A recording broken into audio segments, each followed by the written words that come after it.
Catholic Church has a wide-ranging and many-layered collection of teachings about social justice issues. In order to help organize these ideas within the many church documents about social teaching, we have 7 traditional principles that help introduce the major themes in easier-to-understand concepts. In this video, we are going to look briefly at each principle or theme in order to introduce you to the foundational principles at the heart of Catholic social teaching. Let's begin. Number 1, life and dignity of the human person. This principle means that all life is sacred. Every person is precious in the eyes of God, from conception to natural death. This principle is the foundation for the Church's teaching on abortion, euthanasia, cloning, embryonic stem cell research, the death penalty, and even the pursuit of peace and conflict. In many ways, all the other principles can be traced back to this first main idea: all human life is sacred and deserving of dignity. Number 2, call to family, community, and participation. All people have the right to participate as citizens in society, seeking the common good. We are social beings and should protect the institutions that strengthen our community, like marriage and family. St. John Paul II says, Christian families can be a sign of unity for the world by presenting to their children a model life based on the values of truth, freedom, justice, and love. This principle has been the central theme to the Church's stance on marriage and family issues.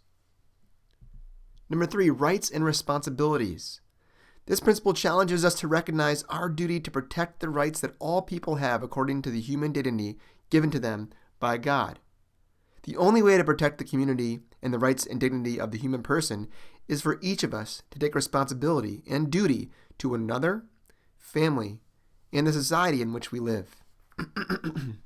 Number 4, option for the poor and vulnerable. This principle means putting the needs of the poorest and most vulnerable members of our society first and mending the divisions between the rich and the poor. We think of the Lord Jesus' words, "What you did for the least one of the brothers of mine, you did for me."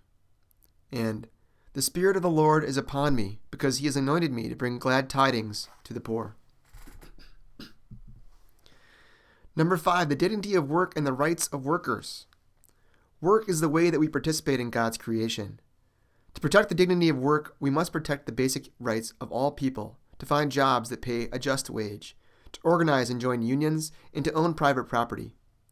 In the late 19th century, as the work in factories became ever present, the Church needed to take a stance for the rights of workers. Pope Leo XIII wrote what may be seen as the first major Catholic social teaching document, Rerum Novarum, or Rights and Duties of Capital and Labor, in order to protect the rights of workers in these situations. And it is a document that still has relevance today as we continue to seek protection for the dignity of work and the rights of workers. Number 6, solidarity. Solidarity is an important concept in Catholic social teaching that means that we are one family, whatever our national, racial, ethnic, economic, or ideological differences are. We are our brothers and sisters' keepers, wherever they may be.